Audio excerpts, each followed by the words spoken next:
The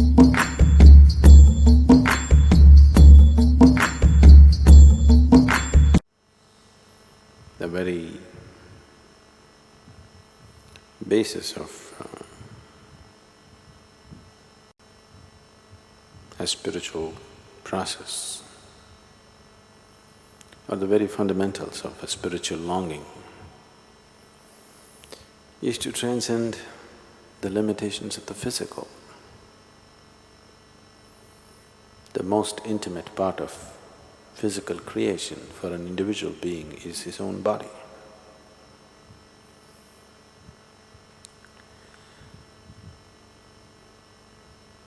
The limitations of the body and the possibilities of the body. To explore the possibilities and to go beyond its limitations. The physical body, which is designed and structured to function by itself without much of your participation. This body is designed in such a way that it functions by itself. You don't have to make the heart beat, you don't have to make the liver do all its complex chemistry, you don't have to breathe. Everything that is needed for the physical process to happen, for your physical existence to manifest itself in a proper way, is happening by itself. So the physical body is a very self-contained, quite a complete instrument as instruments go. It's quite a complete instrument. And if you keep it well, you may go through your whole life without ever having a spiritual longing. It's possible because it's so complete by itself in its own nature.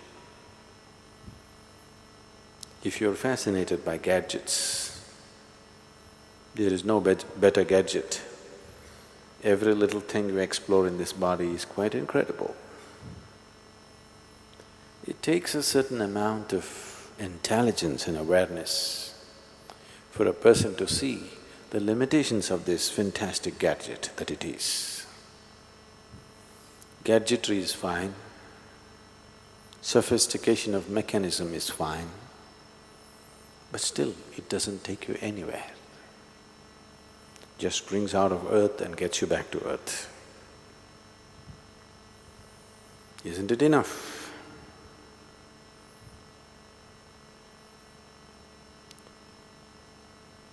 If you look at it from the perspective of the body, it's quite enough. But a dimension beyond the physical somehow got trapped in this physical, somehow was infused into this physical, without which there is no life. Life is one thing, but the source of life is another thing. In every creature, in every plant, in every seed, in every animal, in every bird and worm, the source of life is functioning.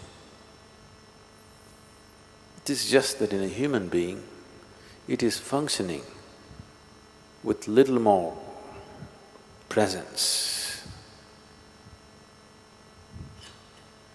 A dog also has the same source of life within him, a worm also has the same source of life within him, but it's not so manifest in them, it doesn't have a strong presence there. Here, it has a stronger presence. Because of that, all the trouble started. Because of that, we had to devise this impossible yogas,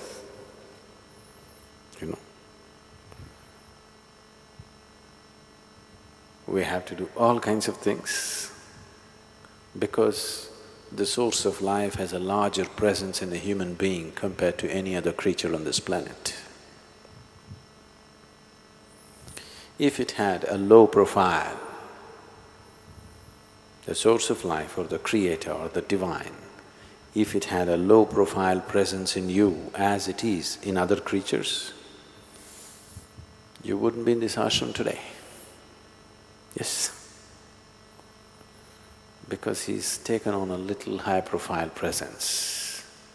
Because of that, suddenly all the simple things or even wonderful things that the physical offers somehow becomes irrelevant. Because the fragrance of that which is the source of creation is such, once you get a whiff of that, the fragrance of the physical doesn't appeal. So, because of this one aspect, a human being is a constant turmoil. A human being is a constant struggle between the physical and that which is beyond the physical. This is the only thing which is setting him apart. This is the only thing which is making him, though he is also physical, in contradiction with the physical, though he also has the compulsiveness of the physical, he has the consciousness of not being physical. So, all of yoga, every kind of spirituality that you can find, I refer to it as yoga, because it is all different types of yoga, either done systematically or blindly, but still it is yoga.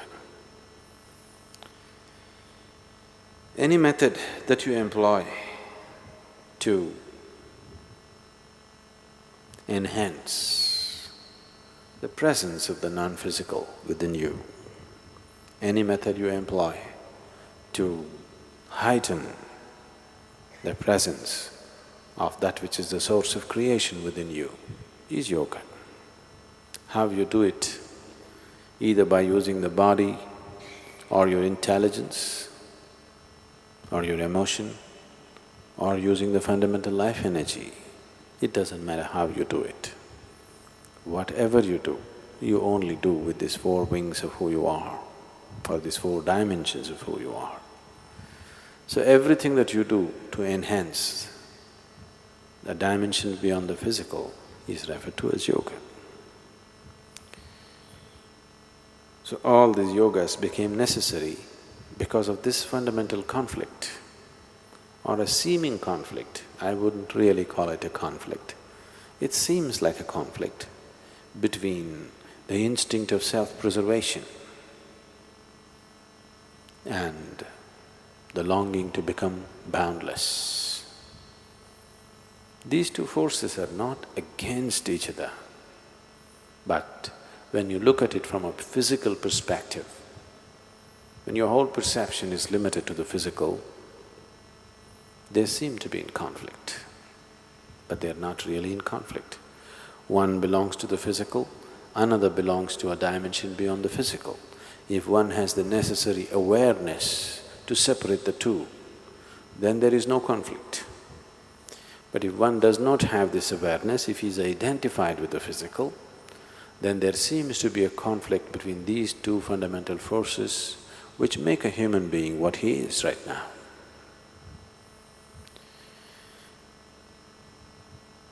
If you go by the ways of the body, it knows only self-preservation and procreation. It's incapable of anything else. These two are the only two aspects of the body. If you go by the dimension beyond that, the longing to become boundless, unfortunately most of the time trying to find physical expression to this longing to become boundless, leads a man into all kinds of activity, insatiable activity. Even if somebody's body is aching, you can't make them sit. Do you see? You went to Himalayas? Your body is aching, enough, it says. But no, you must go to the top of the mountain and come, because you want to be little more than who you are all the time. You always want to be little more than who you are.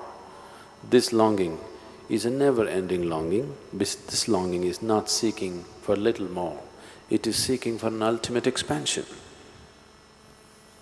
So these two aspects become a conflict because of a strong identification with the physical. Once you get deeply identified with the physical, then these two fundamental forces, one which helps you to root yourself well on this planet, another which is supposed to take you beyond. Unfortunately, instead of working in collaboration, they become a conflict. All the struggles of humanity in terms of should I be spiritual or materialistic is just coming from this ignorance. Sadhguru, how come like a boy who's 6 years old, he can remember his last life, he can tell who he is, who's his parent, and sometimes he can tell who killed him, where and how. And after a time, he can forget everything. Yes, how come he can remember? He should not remember. Nature has given you this cocoon of life so that you do not remember. It has given you a protective wall so that you do not remember. Because if you remember, you will become a far bigger mess than you are right now. See, these few years of living here, 10, 20, 30, 60 years of living here, people are just struggling with the memories of their life, isn't it? Yes, people have great struggles with these few years of memories. Suppose a few lifetimes of memory opened up, you know what a turmoil and struggle it would cause within you? Just being here, you're still struggling with relationships. You're still not able to forget what happened yesterday, what may happen tomorrow, all these struggles are going on. Suppose you realized, let's say you remembered your past lives and you realized that your dear son happens to be your neighbor's pet dog. Suppose, I'm just saying. If these days dogs are having a better life than us, yes? You know what a havoc it would cause in your life and in your neighbor's life and in the dog's life. It wouldn't be good for anybody, isn't it?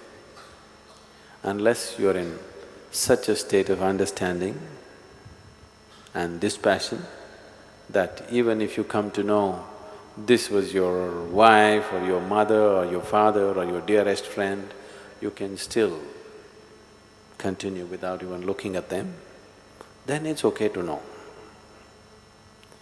But if you're somebody who has emotions for everything that you think that belongs to you, see, this is the problem. People's emotions are coming only towards those things which they call as theirs. Suppose, let's say, you have never met your father, or you have not seen your mother since you were born, or you had not seen your twin brother or a sister in your whole life. Today, I showed you, see, this is your mother. You have never seen her, you have nothing to do with her. But now, because somebody told you, this is your mother, the moment you say, oh, she's my mother, suddenly emotions burst out. From where? You have not built a relationship with this person, you have nothing to do with this person, just because somebody says, this is yours. When somebody says, this is your mother, somebody is saying, this person belongs to you, isn't it? So your emotions flare up only to those things which you consider as mine.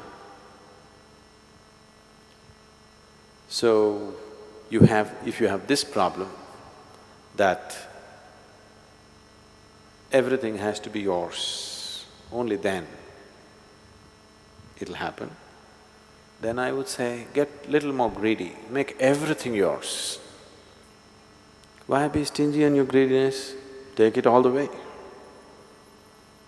Oh my children, I have tremendous feeling. Make everybody yours. What's the problem? Somebody there to stop you? Is somebody there to stop you? If that's your way, take it all the way. Or nobody is yours, that is also fine. It's a harder way, but that is also fine. Nobody is mine is fine. Everybody is mine is fine. This is mine, that is not mine, this is a problem. So, if you remember past lives and you are in this state that this is mine and this is not mine, then you're going to get into lots of trouble, too much trouble, more than you can handle. If you have reached a point, everything is yours or nothing is yours, then it's okay to remember. Then it would be useful to remember.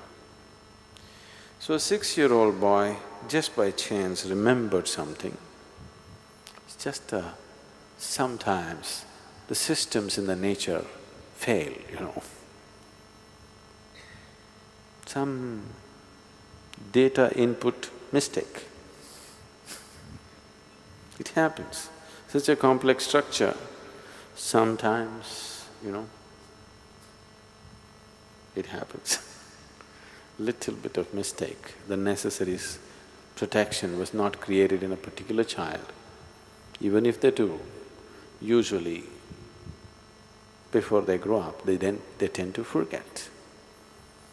Lot of children below 4 years of age clearly remember their past, but by the time they become 4 years of age, it all dies out.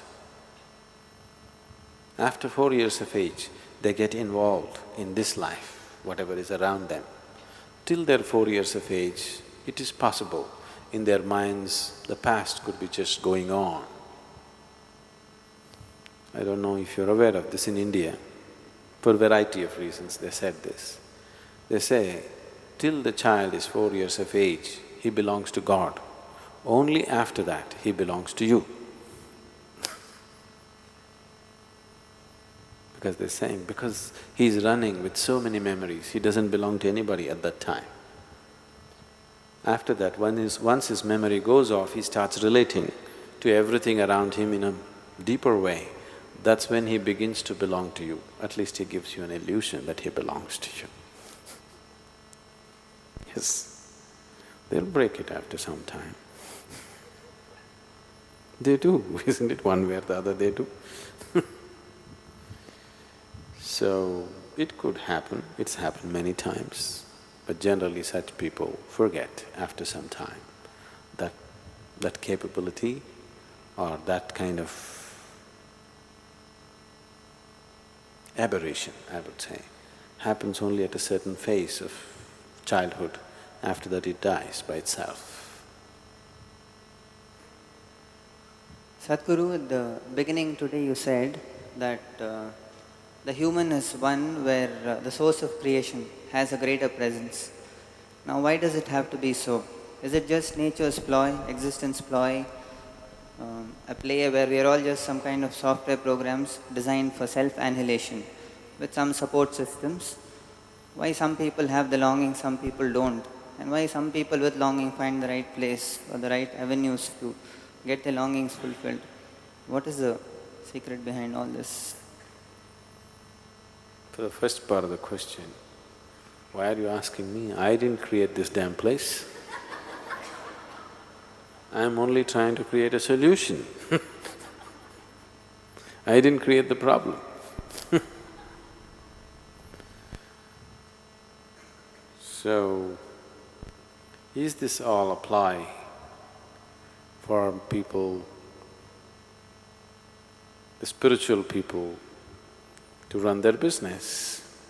Do they have some kind of a deal with the Creator that he keeps people in such a turmoil that these people can run their show? Possible.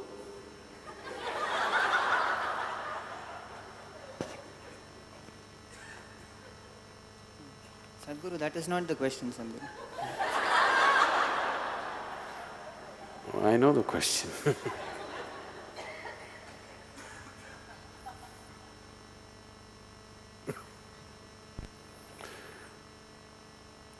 It's just that you are asking this with a certain anguish attached to it. So I'm just trying to play it a little bit. You know the cat and the mouse game?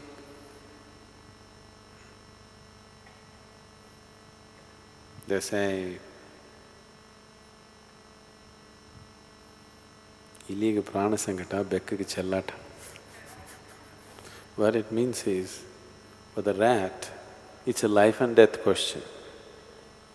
For the cat, it's a game.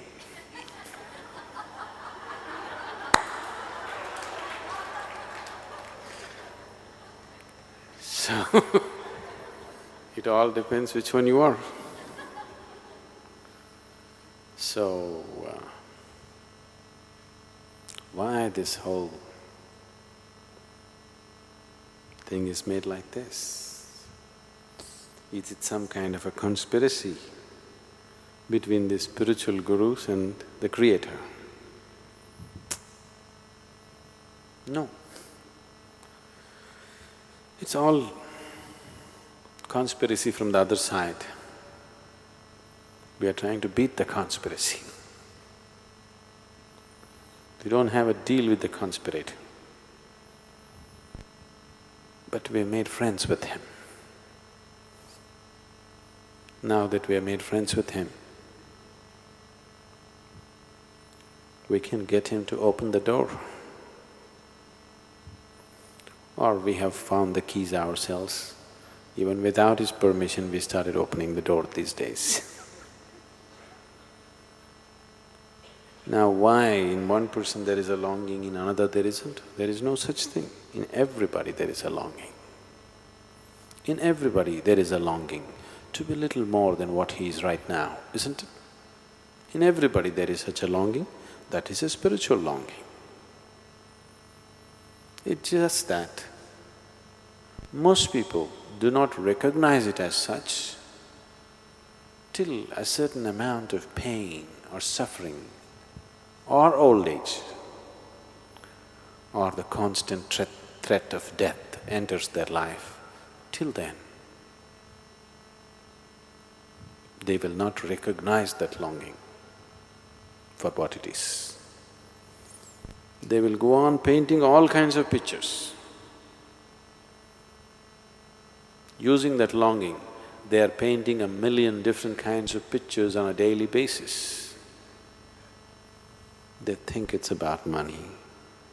They want to fool themselves that it's thinking that it's about a man or a woman. They know very well it's not so. But they like to keep the game going and keep the game going and keep the game going forever. They think it's all about a new house. They think it's about a new job. They think it's about a promotion. They think it's about wealth. Not that they really think so. They just like to play this game. Everybody knows that none of these things will fulfill them. They know it very well, isn't it? But they still continue to play the game. So why the game is so difficult is, the situation is like this. Shankaran Pillai and his wife were sleeping. In the night, the wife thought she heard some noises downstairs, she thought there must be a burglar. And she said, "Hey, are you awake?" Shankaran Pillai said, "No."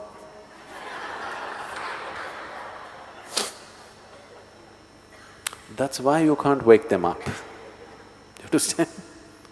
They're really asleep. It's very easy to wake them. Gently you can either kiss them awake if they are gentle people, or you can put ice-cold water, a bucket of ice-cold water and wake them. But the problem is they're awake and they pretend to be asleep.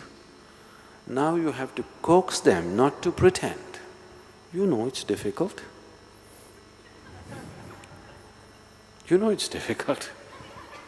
That's why it seems so difficult, not otherwise. If people were really asleep, it would be very easily to awaken them. They're awake, but they're pretending to be asleep. Now, if you see, a man who is pretending to be asleep, if you roll him over, he'll sleep this side. You make him sit up, he'll sleep sitting. You make him stand up, he'll sleep standing. When he is determined not to wake up, then it takes lots of work.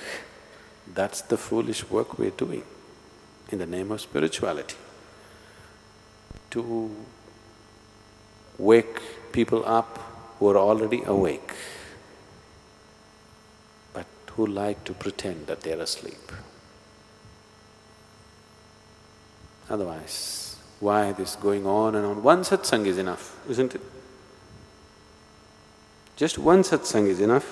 Why another one, another one, another one? Because one satsang you roll them over like this, then they sleep this side.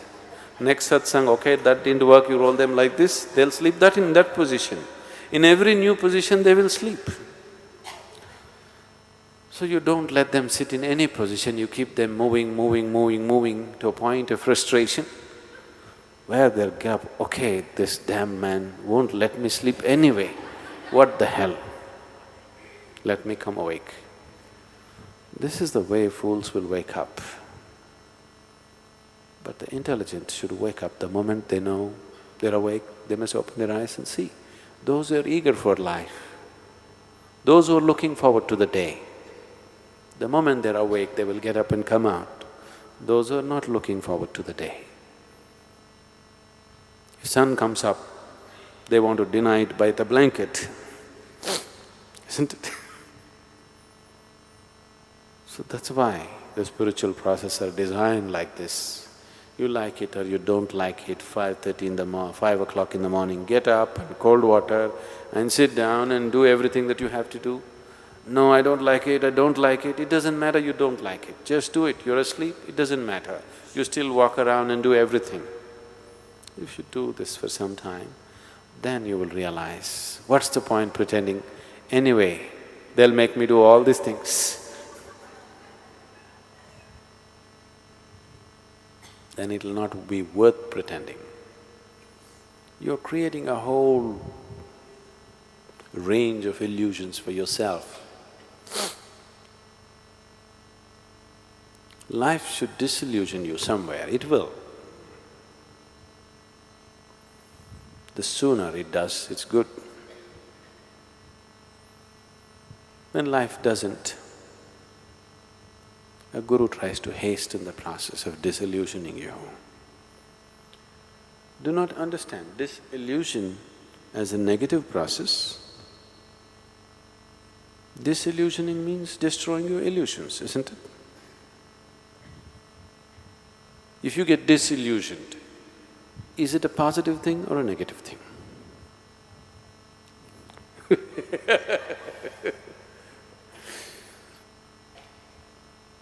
But that's a whole problem with life, isn't it? If your dreams break and you come down to reality, that's when you struggle most and suffer most, isn't it so? Yes? Isn't it so?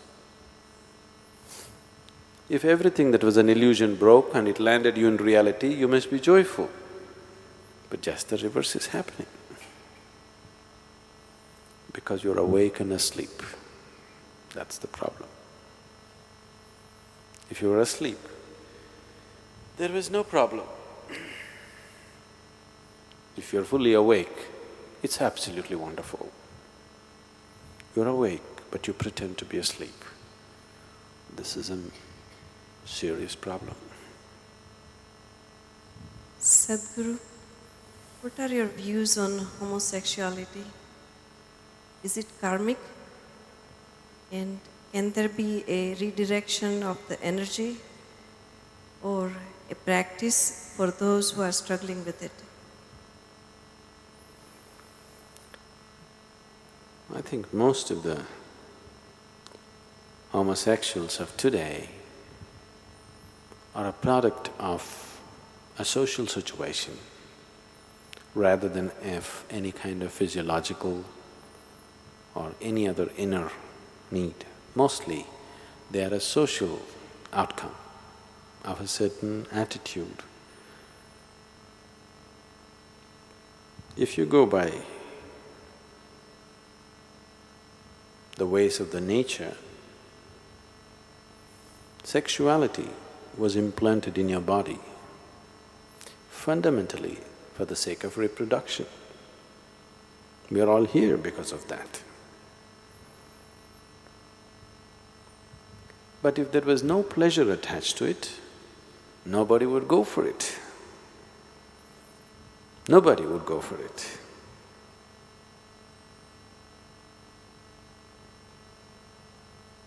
It is a painful thing to deliver a child. So, nature decided to attach pleasure to it because without pleasure nobody would go for it. In spite of a little bit of pleasure attached to it, so many people are deciding not to go for it. They become smart. At a very young age, a lot of people are becoming very smart these days.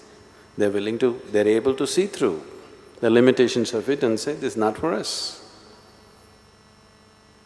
That's very smart actually, because they're able to think beyond their hormones. Hormone is a chemical process. It takes charge of you from inside, not from an outside. It's not an outside invasion, it's an inside invasion. Till you were 12, 13 years of age, everything was just fine with you.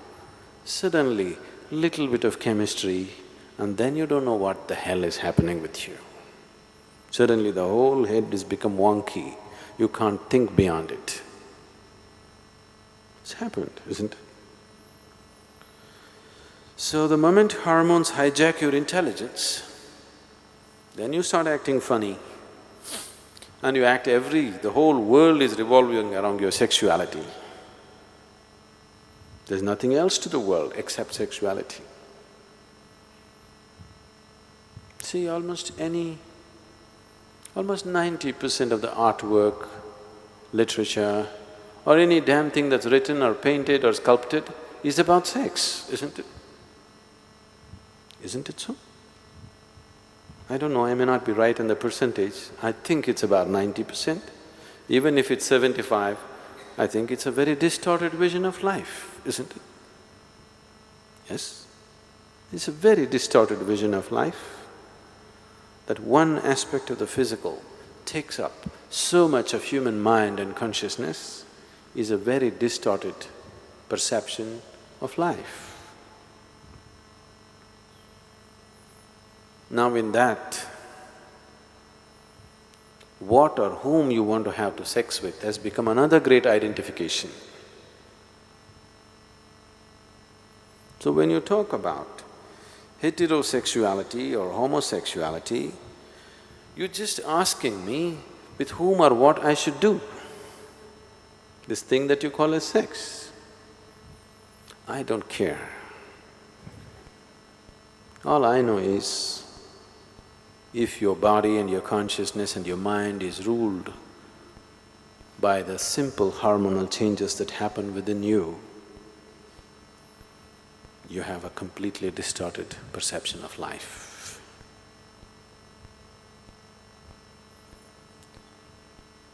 What is there to correct? What is there not to correct?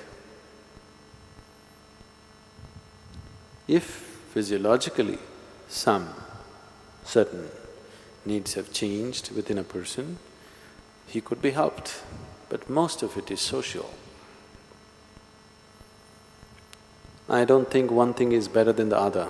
You being ruled by your sexual identification, either hetero or homo, is about the same thing. You're ruled by a simple aspect within you which was created for a certain purpose, has become the most dominant factor in you, that itself is a distortion of life. Human beings were given… See, all the other animals, it was fixed for them. Only at certain times they have that awareness, rest of the time they're not even aware of their sexuality. With human beings, nature trusted your intelligence and believed that your intelligence will function beyond your hormones. But I think 90% of the humanity has failed nature, disappointed the Creator, because they have not allowed their intelligence to function beyond their hormones. Their hormones are more dominant than their intelligence. So what kind of sexual identity you take, it doesn't matter. You're identified with a few body parts, that's bad enough. Which body part? Doesn't matter, it's bad enough. If you must identify with body parts, I would say the best body part to be identified with would be brains.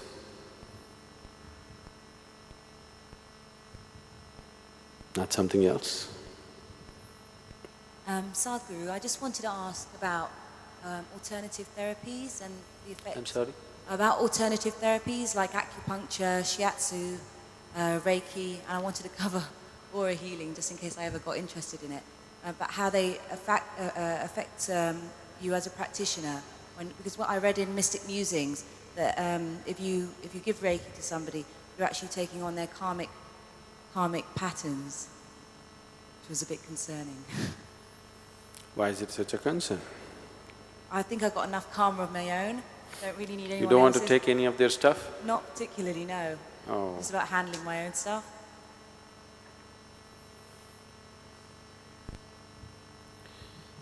So, alternative therapies. I think we did not really talk about therapies like acupuncture or pressure or any of those things. We were talking about healing systems, energy healers. It's only in that context we said this, not in terms of acupressure or acupuncture or massage or anything of this. People who are trying to meddle with the energy, because you do not know all the nuts and bolts of how this system is made. Just meddling with one thing without knowing the other can cause various consequences. Not just about taking on karma, it can cause various consequences which are not necessary, which is very immature to do. But alternative systems of treatment, either in the form of Ayurveda or homeopathy or acupressure or whatever, they are alternative methods of treatment. They are different. Healing systems are different.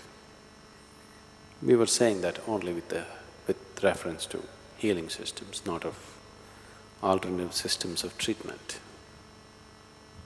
Sorry, can I just ask then, in terms of Reiki, which is about working with people's energy,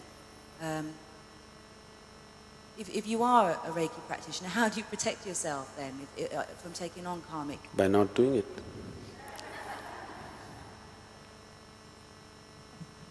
Because these are all things that have come out of dropouts from Buddhist monasteries.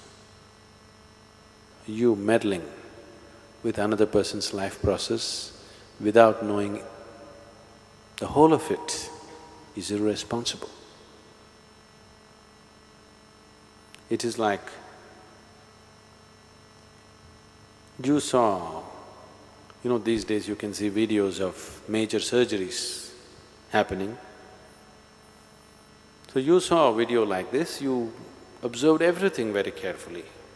So tomorrow somebody has a problem, you take a shaving razor and decide to do a surgery upon him. I'm telling you, some people may survive this. People have survived such things, isn't it? Many times in battle zones, in nature, when accidents happen, people have performed absolutely crude surgeries upon somebody and they have survived. But that doesn't mean that's the way to do surgery, isn't it? That's not the way to do surgery, isn't it so? It's just that some people might have survived such surgeries. In extraordinary conditions, it was done. So, any kind of meddling with other people's energies is very juvenile. It's coming out of a certain immaturity and a certain egoistic state of wanting to play God, which is not necessary. If it is coming out of compassion, what's your problem? Let everybody's karma come to you as long as he's relieved. What is your problem? That's not it. You want to play God with glass.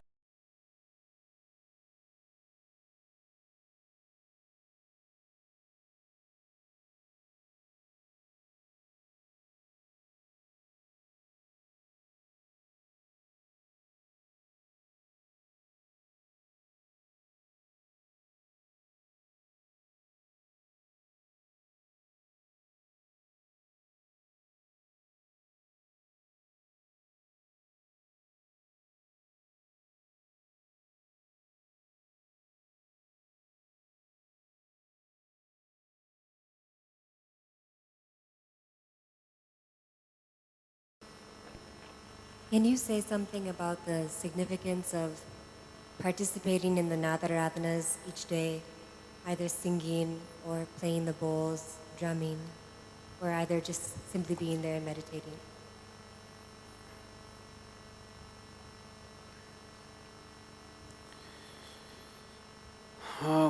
One important reason why we started this process, which we call as Nadaradhana, is because the energy of Dhyanalinga can become like a solid wall.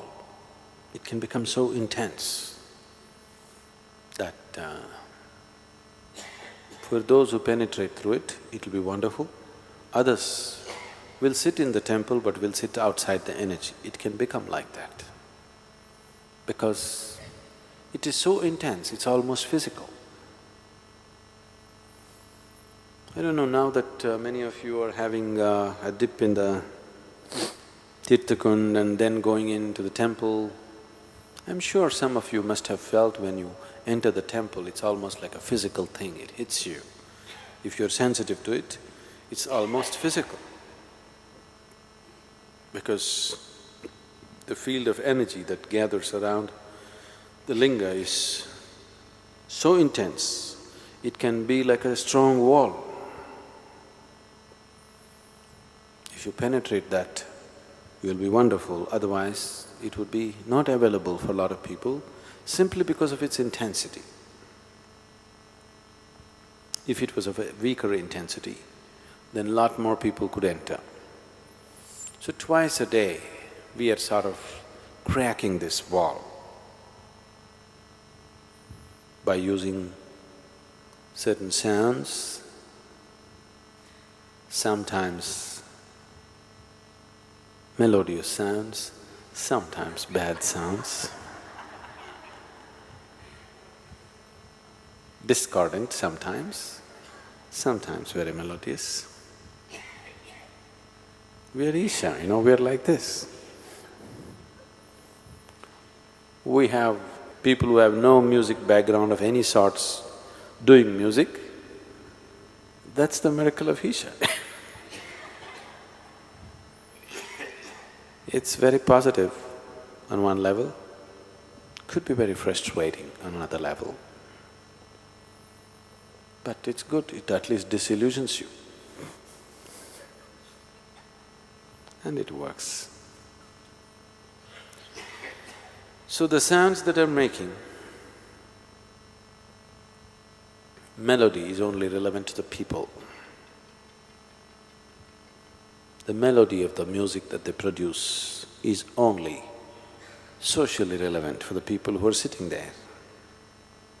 But as far as the purpose of making the sounds is fulfilled even if they're discordant, because the idea is to disturb something there, which is manifesting itself into something very intense, almost like a solidified presence, so that it becomes little more accessible to all people who enter. Twice a day, with just little shaking it up.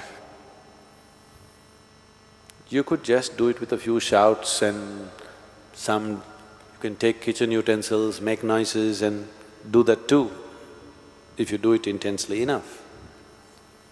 But we want to use that as an offering also, so that it becomes an offering. Because in a state of offering, a human being is most receptive.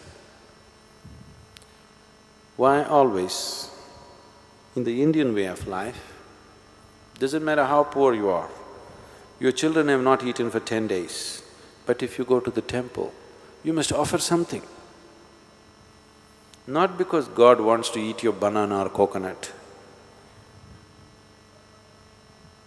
If you don't have bananas or coconuts or whatever, you must at least offer a leaf. The idea is that you go with an intention of offering. You go as an offering. When you go as an offering, you're most receptive to what is available there. So the times of Nadaradhana, because they are a time of an offering, definitely it's the most receptive time for people. For those of you who are unable to experience Dhyanalinga for what it is, if you're struggling with it, the best time for you to be there is definitely Nadaradhana time. One thing is because we are loosening the structure, surrounding structure in a certain way. Another is, it's a time of offering, and that is the most receptive state to be in.